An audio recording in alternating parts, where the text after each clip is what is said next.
Tantor Audio, a division of Recorded Books, presents The Old Witcheroo by Dakota Cassidy. Narrated by Hollie Jackson. Chapter 1. I remember the moment like it was yesterday. The day I met the man who claimed to be Crispin Alistair Winterbottom, my dead British spy gone ghost. Which was impossible, because Win wasn't just dead. My British spy spectre had been right in my ear, calling this handsome man a liar. We'd just wrapped up a particularly crazy week in our unconventional lives. I use the word unconventional because, hello, how many people do you know who have a ghost always yapping in their ear with a sexy British accent? Truth. Swear it on my second-hand Carolina Herrera pantsuit. For that matter, how many people do you know whom, after losing their witch powers, that's me, little lost ex-witch, and being shunned from their coven, end up broke and a little battered in their old hometown of Ebenezer Falls, Washington, with a saucy and eternally hungry bat familiar to feed? To make things really outlandish, how many broke ex-witches do you know who not only stumble onto a dead body, but make contact with a dead British spy who has a house straight out of an episode of The Munsters and $1 zillion he wants to give you if you'll help him solve the murder of his beloved medium, the dead body, Madame Zoltar? That's what I mean by unconventional. Add in the fact that I've taken over Win's favorite medium's business and reinvented myself as Madame Zoltar 2.0, and we now basically live together in this monstrosity-turned-majestic mini-mansion with my bat-familiar Belfry and our rescue dog Whiskey in a town made up entirely of humans, a town where you'd think murder was the least likely event to occur, yet seems to happen every month or so, and you have my unconventional life in a nutshell. Anyway, we'd just finished up a grueling week when this imposter, as Win calls him, shows up at our door. We'd hosted a housewarming party earlier that week because my uppity British man of mystery thought I needed to make more friends and reconnect with my old and new fellow Ebenezers. And in the midst of this amazing party with mimes and Cirque du Soleil acrobats, my stepfather, Bart Hathaway, was murdered. Also, in the middle of this big fancy party, chock full of the most disgusting goat cheese and fig appetizers I've ever tasted, the father I didn't know about, international star of stage, screen, and film in Japan, Hugh Grant, showed up and announced, well, that he was my father. Crazy, right? After almost 33 years of a fatherless existence, I have this man, handsome, incredibly egotistical, yet still charming and as charismatic as one of those TV preachers, show up and claim ownership of parental duties like he'd always been my dad. Now, dig if you will the picture. Prince forever, the other half of my gene pool, my mother, Dita. As vain as my father, but not quite, read, not even close, as charming in her own brand of vanity, with dead husband number 5 on her hands. I think he was number 5. I've lost count. Apologies. Mom's husband is dead, right? Murdered at the height of our housewarming party. To be precise, he was strangled with one of the acrobat's silky sheet thingies. Outwardly, she does all the right things. Cries, wails, grieves when prying eyes are upon her. But behind my back, while I'm still digesting the death of my stepfather, a man I didn't even know, she's scoping out the lay of the land for her next husband. During all this upheaval, my familiar Belfry's family arrived and wreaked havoc on our beautiful new home, while Win and I attempted to catch a killer amidst complete chaos. So one more surprise on the very day we'd cleared the house of any and all manner of banana pants after solving said murder, wherein I almost drowned in Puget Sound in my cute little Fiat, currently swimming with the fishes. Sad panda. This guy claims to be the man I've been solving mysteries with shows up. He says he's the man I've had inhabiting my ear since February. The man I still know very little about. Anyway, on this day, I was in the middle of making jokes about how awful some of the appetizers at the party were, and Win was bashing my ill-refined palate. That was when the gong of the doorbell thwarted him reading me the riot act about my taste buds. My finger shot up in the air. Save the foodie sermon, Iron Chef Winterbottom. Just a minute more. I don't know who this could be. Then I laughed. Maybe Mom forgot something, like the spare husband she had stashed away in the closet. Wynn's laughter rang in my ear as I grabbed the door handle and looked out the stained-glassed window at the warped figure. I've had really bad luck when answering my door in the recent past, but I was pretty sure it was Sandwich, who said he'd drop off my stepfather Bart's personal effects around this time. So I wasn't at all prepared for what, or rather who, greeted me. Propping the door open, I felt a warm breeze blow in, but Sandwich wasn't on my doorstep.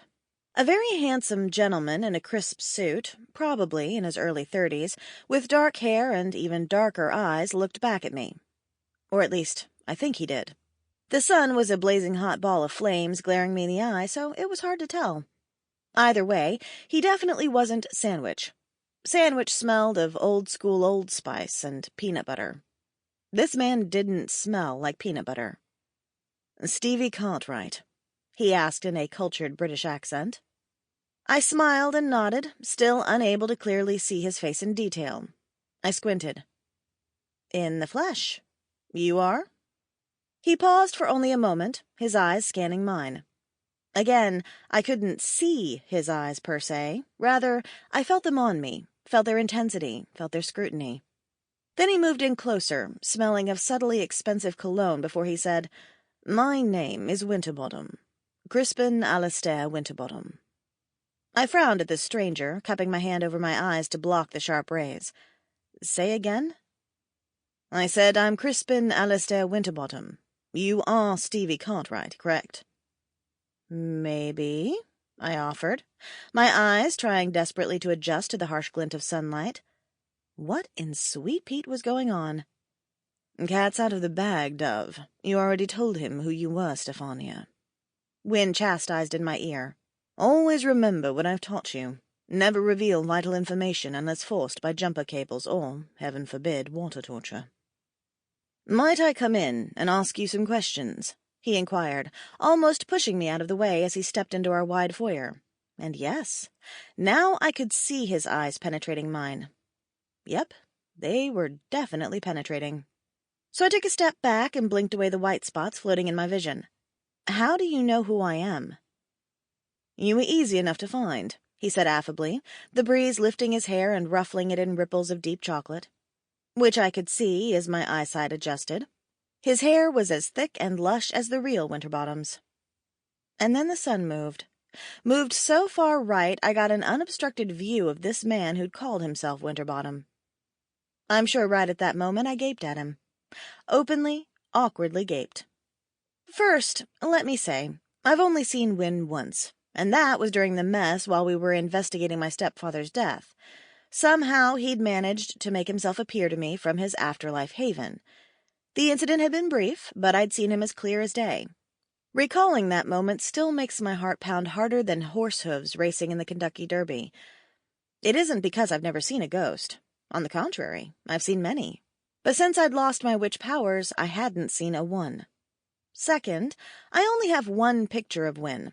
I've looked at it 1,000 times since he'd admitted it was, in fact, a photo of him. It's older and faded, a shot taken with his ex-lover Miranda. They were at the Eiffel Tower, and from the way they looked at each other, they'd been nuts in love. Until she'd killed him. Or at least, that's what my Wynne claims she did anyway. So as this man audaciously entered my house and looked me square in the eye as though I owed him money, my mouth fell open, unhinged completely. Because I gotta say, he really did look exactly like my picture of Winterbottom in Paris. When I was finally able to put words together, I wiped my sweaty palms on my thighs and asked, "Who did you say you were again?" Maybe I'd heard wrong, or maybe he'd been making some kind of sick joke. A thought occurred to me then. Could this be one of Winterbottom's spy friends playing some elaborate hoax? "Who looks exactly like him, Stevie? What episode of The Twilight Zone are you reenacting?" He smiled pleasantly, a gorgeous, toothpaste commercial-worthy smile that didn't quite reach his eyes, and repeated his words. "I said, I'm Crispin Alistair Winterbottom." "Stevie!" Wynne finally spewed in my ear. I'm not sure what took him so long to react, but by the sounds of it, he surely had a grip on the gist of things now. "That is absolutely not me. Do you hear me? He's an imposter. I repeat, an imposter." Yeah, I heard Wynne. But here was a guy standing in my foyer wanting to talk to me, claiming he was my spy guy, and he was, without a doubt, the spitting image of my spy guy. Not a chance in the deep blue sea I was passing up this newest mystery. "But he looks exactly like you," I muttered under my breath. "Say again?" Fake Winterbottom requested in a pleasant tone, his head cocked as though he were intently listening to me. "Well, that I can't deny, Dove.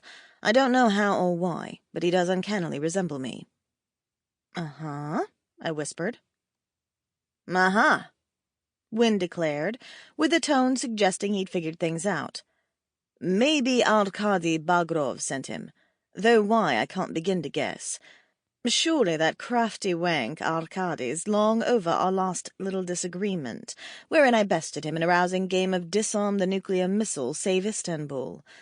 But to go to this extreme, bah." Wynne dismissed the notion. "Arkady's a vengeful man, but I don't recall him ever using plastic surgery as part of his criminal portfolio. It's too extreme, even for him." I turned my back on phony Wynne and whispered, "You knew criminals who used plastic surgery for disguises? Like, that was really a thing?" "If only you knew how much of a thing," Wynne confirmed. Faux Winterbottom was growing impatient. I saw it in his gorgeous face when I turned back around, still astounded a spy tactic like plastic surgery, a tactic so James Bondish, did indeed really exist. "You were saying, Miss Cartwright?" Sorry. Nothing, I'm just—" What was I? Stunned was too small a word. I was verklempt, flabbergasted, gobsmacked, as Wynne would say. I lifted my shoulders in helplessness.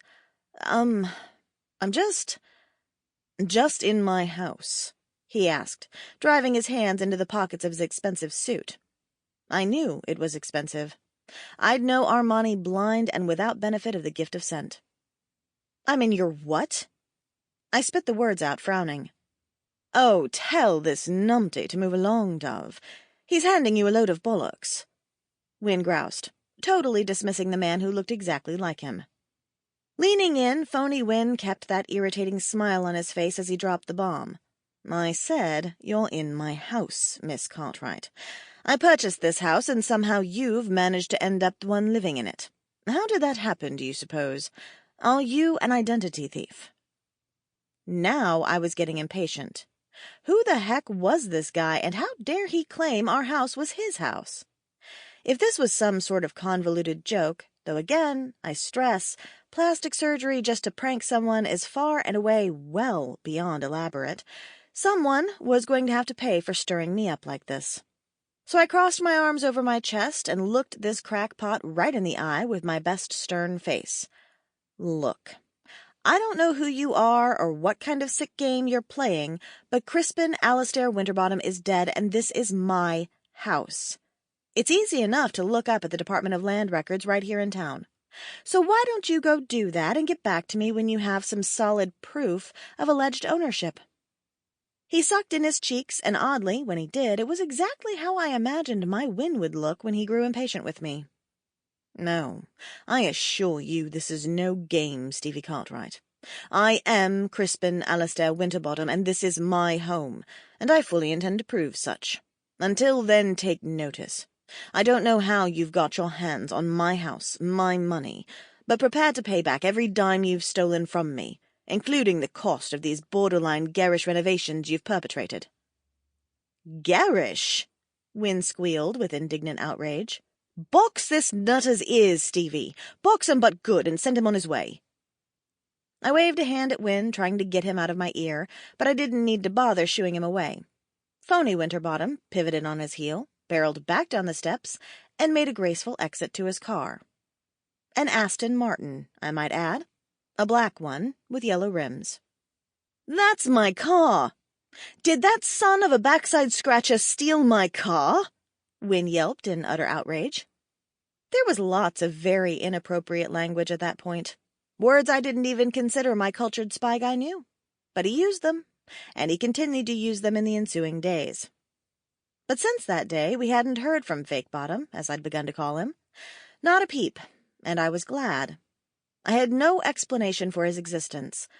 I almost think his uncanny resemblance to my Win was too creepy for my head to wrap around. Nothing about his showing up out of the blue made sense, nor did his claim that he could prove he was Winterbottom.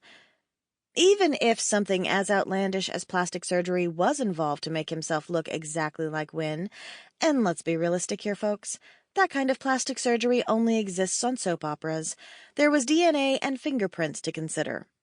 So, while it lingered heavily in the backs of our minds, we went right on living, and from time to time discussed the absurdity of it all, neither of us able to come up with a feasible explanation as to why he looked so much like Win. We speculated that Fake Bottom had likely gone away because he really couldn't prove he was Win. Doing that would mean he'd have to come up with some DNA, and that was simply ludicrous given Win's background at MI6. He assured me MI6 had not only his fingerprints but plenty of DNA to spare, should push come to shove. So we filed it in our impossible folder and moved right along. Though I admit, I've secretly stared at that picture of Miranda and Win in the privacy of my bedroom 100 times since Fake Bottom showed up, and it freaks me to the ends of the earth and back how identical he is to my spy guy. But we were in the midst of enjoying a lovely summer with plenty of tourism at Madame Zoltar's, picnics on the water every weekend, nights spent with a bottle of wine on the back patio, now totally renovated and sparkling with Chinese lanterns, Belle buzzing about in the evening sky and whiskey at my feet. Life was really good, and I was pretty content. Probably more so than I had been my entire life, even as a witch. Which brings us to today, 2 months later, when life got very, very ugly complicated, and there was plenty of discontent to spare. Chapter 2. It was a sweltering August day in Ebb Falls. We were experiencing the beginning of a reported week-long heat wave, something we're not used to here in the Pacific Northwest. Even the breeze from the Puget was sluggish today. Still, boats dotted the horizon with colorful sails, windsurfers dipped in and out of the fairly calm waters, and, with the mountain as its backdrop, even the heat didn't deter from the water's beauty. Except for one thing. I just received a summons to appear with legal representation at the law offices of Keck, Flittenbaum, and Morrow, on behalf of Crispin Alistair Winterbottom. So much for the impossible.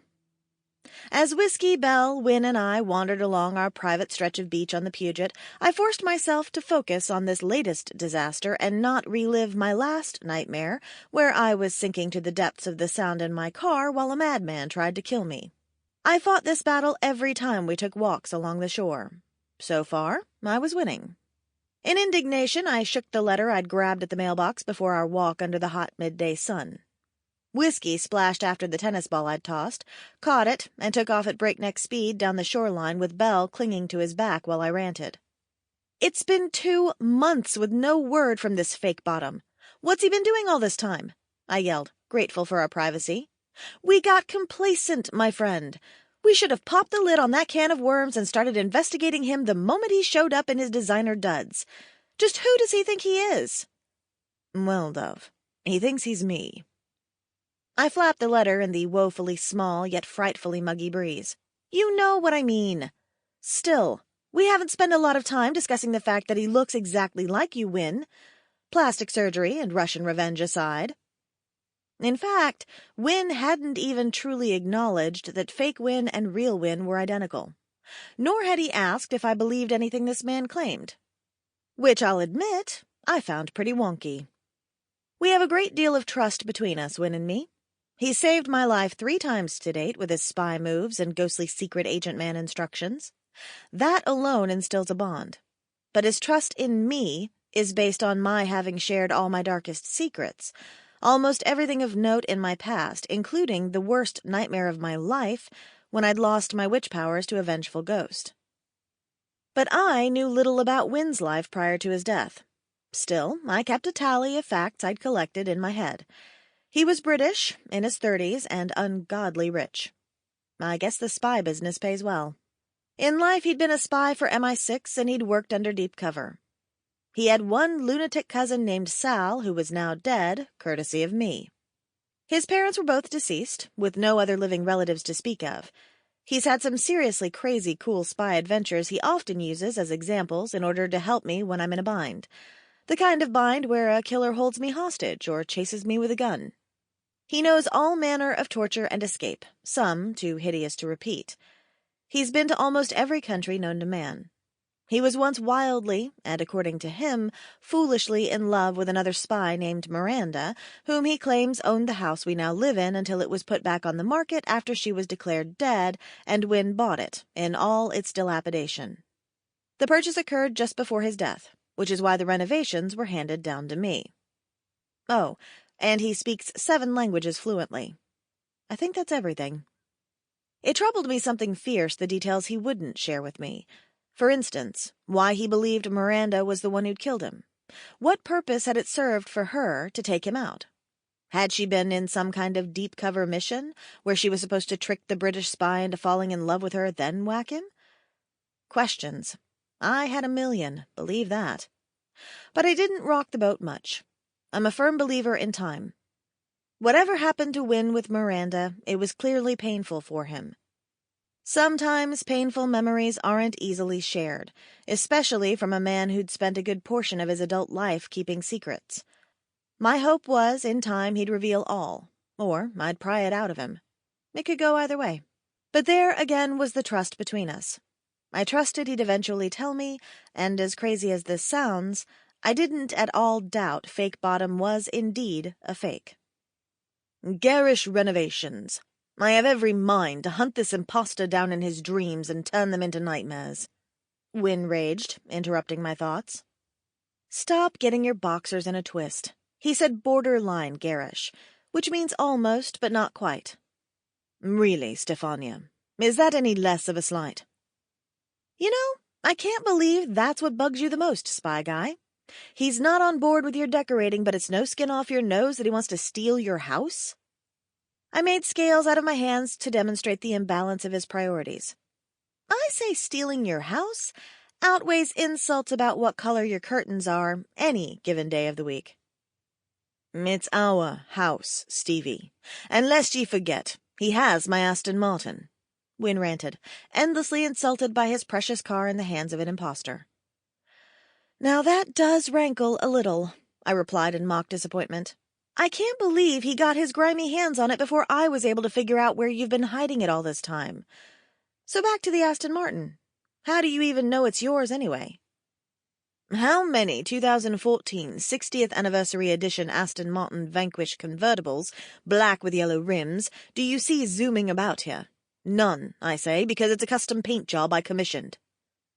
I don't know any Aston Martins at all, but la-dee-da. Aren't you fancy, Mr. Custom Paint Job? Maybe he'll get a ticket for driving too fast in your fancy European sports car. Not the point, Stefania, he growled, as I finally caught sight of our private dock in the distance. Which is exactly my point, Wynne. Your possessions aren't what are important here. Who cares about your Neanderthal rich boy spy car and your garish decorating skills when we're about to lose our house to Fake Bottom? I shouted, making my way over to the rocks toward the spot where Dana Nelson had left our small rowboat tied to the dock, exactly where I always left it. He'd borrowed it for a very hot date just last night. Dana, or Officer Rigid as I called him, was head over heels in love with Sophia Fleming, a newer resident to Ebenezer Falls of only 8 months or so, I'm told. She worked at the library, and she was positively lovely. Not just her personality, which was quiet and maybe even a little introverted, but physically she was a knockout. More dark, thick hair than a Pantene commercial, and beautiful almond-shaped green eyes and a tiny heart-shaped face. I envied the way she moved. Her petite frame floated, rather than walked like the rest of us average Joes, and she always had a smile on her face for all her patrons. Chester, my surrogate granddad of sorts, often opined if he were 30 years younger, Dana Nelson wouldn't stand a cow's chance at a fasting because Chester would have locked her down with a ring by now. To say Sophia was as crazy about Officer Nelson as he was about her is an understatement. Every time their eyes met, and they often did, as Dana had become a frequent visitor of the library these days, I mentally heard angels sing. Their sweet courtship was that powerful, and it often made me yearn for someone who felt that way about me. It also made me wonder how Eleanor Brown felt. Eleanor worked at the Ebenezer Falls Diner as a waitress for her aunt, and it was beyond obvious she secretly crushed on Officer Nelson. From the way she made sure his eggs were specifically over medium, to the care she took in demanding Barron, the short-order cook, make Dana's bacon crisp. Hers was an unrequited love, one she was either too shy or too hurt by his relationship with Sophia to pursue, and in more ways than one I understood her predicament. Eyeing the boat off in the distance, I sighed. The rowboat wasn't much to look at, truthfully, with its peeling paint and battered oars, but it was fun to hop in with Belle and whiskey and anchor to the dock and row in circles while we shared a picnic lunch. Anyway, Officer Nelson had asked to borrow it to take Sophia out last night. He didn't say what he was planning, but Win, Belle, and I were almost certain he was going to propose from the look of his sharp suit and the twinkle in his usually stern eyes. "Stevie," Win prodded. "Sorry, lost in thought there. I think the sun fried my brain. Which monetary item were you kvetching about again?" I was rethinking this little venture I'd proposed on a day like today. I guess I've acclimated again to the cooler weather of the Pacific Northwest after leaving the relentless heat of Texas, because just the few steps I'd taken had me sweaty and uncomfortable. "The Aston Martin." "Right. The unimportant item in comparison to a roof over our heads." "Bah. How can you possibly say my Aston Martin isn't important, Stevie?" "Because we can't live in the Aston Martin, Win." "I don't know.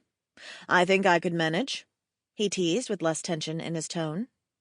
Wiping the sweat from my brow, I clenched my teeth. He couldn't just sweep this under the carpet anymore. We couldn't pretend it never happened like we had these last couple of months because we'd figured Fake Bottom had disappeared after we didn't hear from him. Now that he was back, I was the one here on this plane that had to deal with him. "Listen, I need you to tell me what we're going to do about this, Win. We need to take action. We need a plan. I have to go to Seattle next week to meet with him and his lawyers. This isn't the time to be worried about your car. What you should be worried about is that ridiculously expensive wood-fire oven in our kitchen. So let me give you a visual." "A visual?" "Uh-huh. It's the one where Fake Bottom is cooking frozen pizzas in it while he admires his view from the kitchen that took you almost 2 weeks to decide on the color of the fixtures alone." "Fixtures are important, Stevie. They're the backdrop, the coup de grace of the greater picture," he said sheepishly. "They're going to be your swan song if you don't tell me what to do next. Talk to me about who this guy could possibly be. Have any theories? Ideas?" Win sighed. "Well, it's obvious he's an imposter, Dove." "Yeah, you've said that, but that's all you've said. You haven't theorized. You haven't said boo about this guy coming out of nowhere and laying claim to your riches." "That's because I have no answer, Stefania. None. I admit he looks exactly like me, and I don't know why or how he could possibly prove he's me in a court of law. I'm confounded, and that's not something I feel very good about." I sighed in sympathy, hoisting the picnic basket I carried with our light lunch higher, knowing how hard it was for Win to watch this all play out without being able to do a dang thing to intervene. "Well, that's at least a deeper insight than the complaining you've been doing over the state of your car. So, what do we do about this meeting?" "You contact Louis Lipton to represent you, of course. You tell him what's going on. He knows you. He knows how you came about all this money. You also contact Davis Monroe, who handled my will and such. He has my death certificate and all the pertinent details of my will. That's all the proof you need." Louis was the attorney who'd represented me when I was accused of Madame Zoltar's murder, and Davis was the attorney who'd handled all of Win's assets after his death. Isn't Louis a defense attorney? How can he represent me in a property dispute? "Lipton is an everything attorney, because his large retainer says such." Right. I always forget how rich Win is, I am, and how that appears to make all things possible. How is it remotely imaginable this guy can prove he's you? Didn't you once tell me a Google search would only tell me you were a mild-mannered grade school teacher? Wasn't that your online cover or something? Did he assume that identity? If he's pretending to be you, how does he explain a schoolteacher driving an Aston Martin? I mean, assuming that's the identity he's stolen. Wait, did you use your real name as your spy name? When I signed up, of course I did. I had a code name, though. As the sun beat down on me in all its sizzling heat, I began to poke him for more answers to add to this compartment of puzzle pieces I've been collecting where he's Sample complete. Ready to continue?